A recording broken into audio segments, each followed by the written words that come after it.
अस्सलाम वालेकुम स्टूडेंट्स। उम्मीद है आप सब अच्छे से होंगे। तो आज हम क्लास 11th और नीट का जो सिस्टम है मॉर्फोलॉजी ऑफ फ्लावरिंग प्लांट्स में मैंने अपनी वीडियो अपलोड की है जिसमें हमने रूट पढ़ा है। तो अब हम सिस्टम की ओर जा रहे हैं। तो आज हम सिस्टम के बारे में थोड़ा सा डिस्कस करेंगे इधर। तो सिस्टम जो होती है वो main axis of shoot system होती है। प्लांट में जो सिस्टम है वो मेन एक्सिस होती है। तो यहां पे लिखूंगा it's the main axis system is the main. तो यहां पे लिखूंगा मैं system is the main axis of the shoot system in plants। तो क्लियर। तो हमें ये पता है कि जो सिस्टम है वो मेन एक्सिस है। तो अगर हम इसको डिफाइन करेंगे तो हम इसको डिफाइन कैसे करेंगे, ठीक है। तो इसको डिफाइन करने के लिए हम ऐसे बोलेंगे it is defined as the ascending part of the shoot axis which is negatively geotropic, positively phototropic and develops from the plumule of embryo। याद रखना। तो कैसे डिफाइन करेंगे, हम लिखेंगे ascending part, it is the ascending part। किसका? ascending part of shoot axis, it is the ascending part of shoot axis अब हमें पता है ये क्या है, ये नेगेटिवली जियोट्रॉपिक है। अगर पॉजिटिवली जियोट्रॉपिक होगी तो क्या होगा फिर, तो ये हमारी जमीन में जाती, लेकिन ये नेगेटिवली जियोट्रॉपिक है तो पॉजिटिवली क्या होगी, ये पॉजिटिवली फोटोट्रॉपिक है। पॉजिटिवली फोटोट्रॉपिक और ये डेवलप होती है, कहां से डेवलप होती है, it develops from the plumule of embryo. और ये डेवलप होती है, develops from the plumule of embryo. याद रखना। तो हमने क्या बताया, हमने बताया जो सिस्टम है वो मेन एक्सिस शूट सिस्टम की प्लांट्स में है। तो अगर इसको डिफाइन करें, it can be defined as the ascending part of shoot axis which is negatively geotropic, positively phototropic and develop from the plumule of embryo. तो अगर मैं इसके कुछ फंक्शंस बताऊंगा तो इसके दो चीफ फंक्शंस है। जो मेन फंक्शन इसके हैं, it conducts the water, minerals and food materials. पहली में बताऊंगा इसकी फंक्शन। तो दूसरी में बताऊंगा ये production and support of leaves and reproductive structures. तो इसके दो मेन फंक्शंस है, मैं बोलूंगा there are two chief functions of stem. तो कौन कौन सी है, एक तो ये कंडक्शन ऑफ वाटर मिनरल्स करता है, दूसरा ये प्रोडक्शन इस पे लीव्स की होती है और ये सपोर्ट करता है रिप्रोडक्टिव स्ट्रक्चर्स पे। तो अगर मैं बोलूंगा जो सिस्टम हमारा जो ग्रो करता है जनरली ये ग्रीन इन कलर होता है जब इनिशियल स्टेज में आता है। जब ये इनिशियल स्टेज में होता है तब ये ग्रीन इन कलर होता है, लेकिन धीरे धीरे ये वुडी एंड डार्क ब्राउन हो जाता है। और जो सिस्टम है इसको हम डिफरेंशिएट करते हैं into nodes and inter nodes, ठीक है। तो अगर मैं नोड्स की बात करूं तो मैं बोलूंगा ये वो वाला रीजन है जहां पे लीव्स बेयर हो जाते हैं, ठीक है। ये रेगुलर इंटरवल्स पे होती है, याद रखना। The region bearing leaves present at a regular intervals on the stem and its branches is known as nodes. और इंटरनोड क्या होता है, the part of stem present between the two nodes is known as internode. Clear. तो क्या बोलूंगा मैं, the part of stem between the two nodes is known as internode. तो यहां पे लिखूंगा मैं चीफ फंक्शन इसकी क्या क्या है। एक तो कंडक्शन है, कंडक्शन ऑफ वाटर मिनरल्स, हाँ एटसेट्रा। तो दूसरी क्या है, support, production and support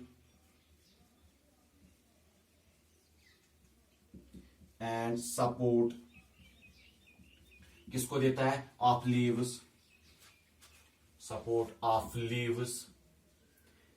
and reproductive structures.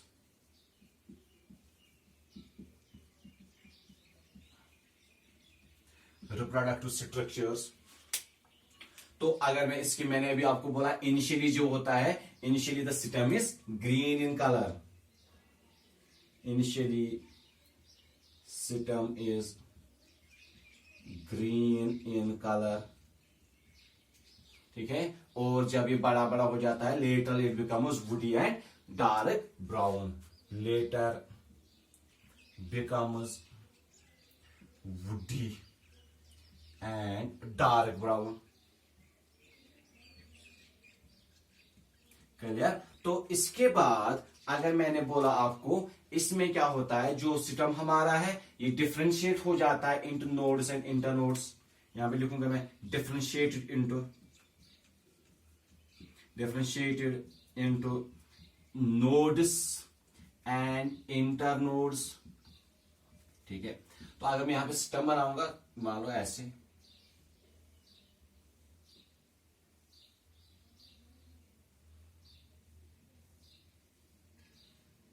Clear.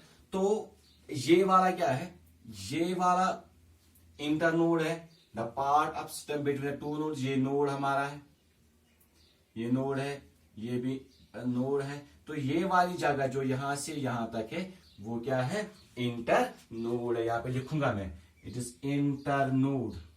तो मुझे यहां पे अब ज्यादा लिखने की जरूरत नहीं है, तो आपको ये समझ आ गया होगा। तो मैंने क्या बताया, the region bearing leaves present at regular intervals on the stem and its branches is known as node. The part of stem between the two nodes is known as internode. Clear? Clear? अब इस system पे हमारे birds भी होते हैं, the system bears birds विच में B terminal और auxiliary, या तो वो ऊपर पूरे टॉप पे होंगे या साइड में होंगे। क्लियर यहां तक? मुझे लगता है, उम्मीद है मुझे आपको यहां तक समझ आ गया होगा। तो अब हम टाइप्स ऑफ सिस्टम के बारे में थोड़ा सा पढ़ेंगे।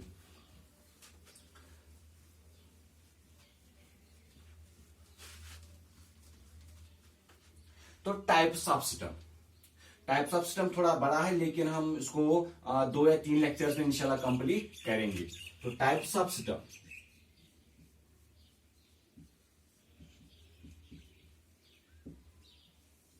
अगर मैं देखूं बेस्ड ऑन द ब्रांचिंग कहां कहां पे ब्रांच निकली है किसकी, प्लांट में, तो मैं क्लासिफाई करता हूं सिस्टम को इनटू 4 कैटेगरीज। याद रखना, डिपेंड अपॉन द या based on the branching plants में बी क्लासिफाइड या सिस्टम में बी क्लासिफाइड इनटू 4 कैटेगरीज। तो बेस्ड किस पे, ब्रांचिंग पे, बेस्ड ऑन ब्रांचिंग किस पे, ऑफ प्लांट्स। याद रखना, ये कितनों में मैं इसको डिवाइड करता हूं, इनटू 4 कैटेगरीज। 4 कैटेगरीज में इसको मैं तकसीम करता हूं, डिवाइड करता हूं, तो क्लासिफाई करता हूं। कौन कौन से, पहला वाला कलम, दूसरा कॉलमनर या इसको कॉडेक्स भी बोलते हैं,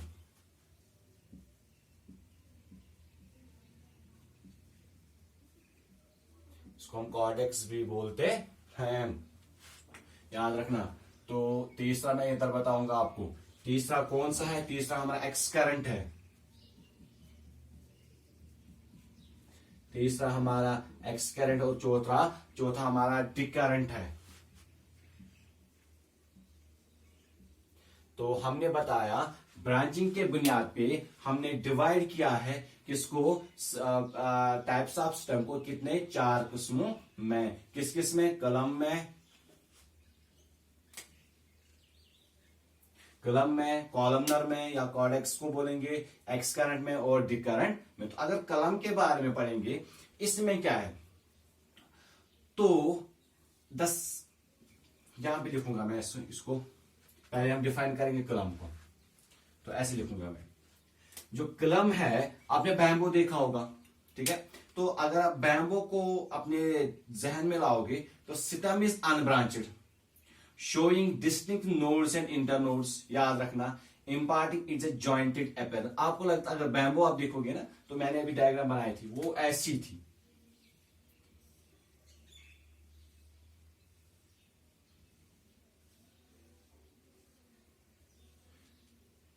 तो अगर आप बैम्बू की तरफ देखोगे तो उसका ऐसे होता है, स्टेम इज अनब्रांचेड। याद रखना इसमें स्टेम क्या होता है, स्टेम जो है, stem is unbranched, stem unbranched है, showing distinct nodes and internodes. वो इसमें बैम्बू आप दिमाग में रखो, बैम्बू में क्या होता है, नोड्स और इंटरनोड्स आराम से शो हो जाते हैं, हाँ दिखाई देते हैं। showing distinct nodes and internodes। याद रखना नोड्स और इंटरनोड्स मैंने आपको डिफाइन करके रखा है। इम्पार्टिंग ऐसे लग रहा है जैसे इनमें जॉइंट लगे हुए हैं, ठीक है। इम्पार्टिंग इट ए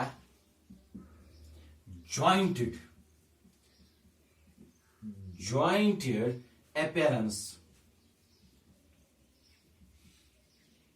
एग्जाम्पल अगर आप दोगे तो किसकी दोगे, बैम्बू की। बैम्बू का बॉटनिकल नेम क्या है, बम्बूसा ऑरंडिनेसी। याद रखना, ठीक है।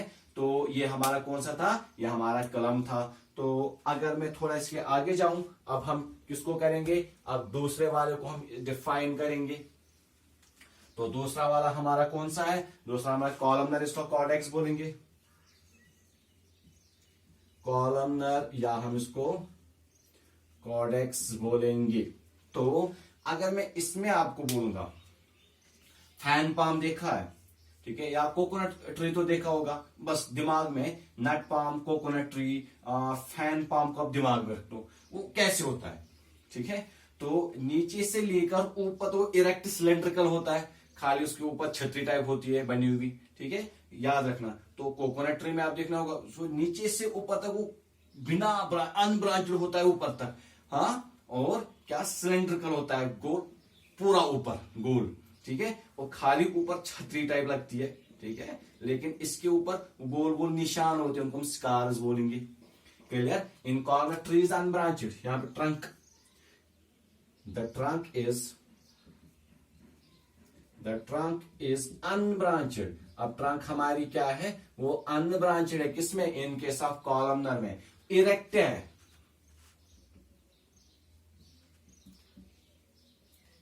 है, याद रखना। सिलेंड्रिकल है, याद रखना। दैट ट्रंक हमारी क्या है, वो अनब्रांचेड है, वो इरेक्ट है, वो सिलेंड्रिकल है, और इसके ऊपर अब कोकोनट ट्री को देखो, यहां ऐसे गोल करके उसके निशान होते हैं। तो marked with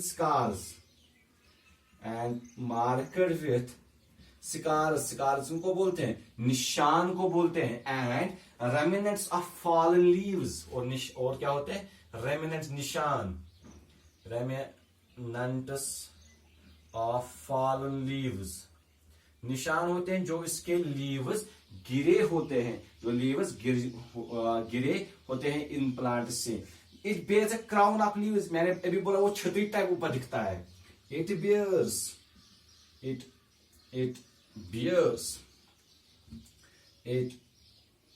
bears a crown of leaves at its apex, छत पे, at its apex। अगर आप apex, यानी मैंने आपको बोला कोकोनट ट्री ऐसे, यहाँ पे लीव्स उसके ऐसे ऐसे होते हैं, ठीक है ना।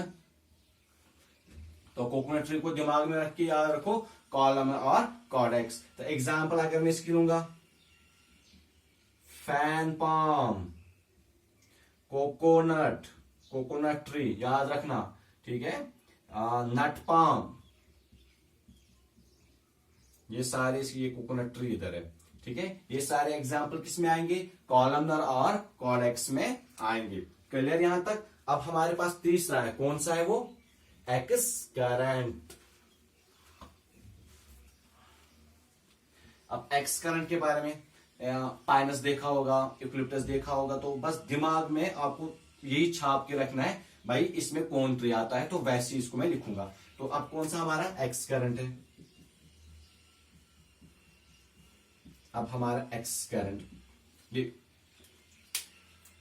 इसमें जो लेटरल ब्रांचेस है, एक तो मेन ब्रांचेस होती है, lateral branches do not compete with growth of main stem, जो मेन स्टम के साथ वो कंपीट नहीं करती, ठीक है, वो क्या करती है, इसकी ट्री की कोन शेप्ड स्ट्रक्चर आ जाता है। अगर मैं मान लूंगा ऐसे एक्समस ट्री देखा होगा ना, बस याद रखो, तो इसकी शेप ऐसी हो जाती है, याद रख, cone like appearance, Xmas tree याद रखो, आ जाएगा किसमें, एक्स करंट में। तो इसमें लिखूंगा मैं लेटरल ब्रांचेस, एक तो मेन ब्रांचेस होती है, दूसरी लेटरल जो साइड उसके बाद निकलती है, डू नॉट कंपीट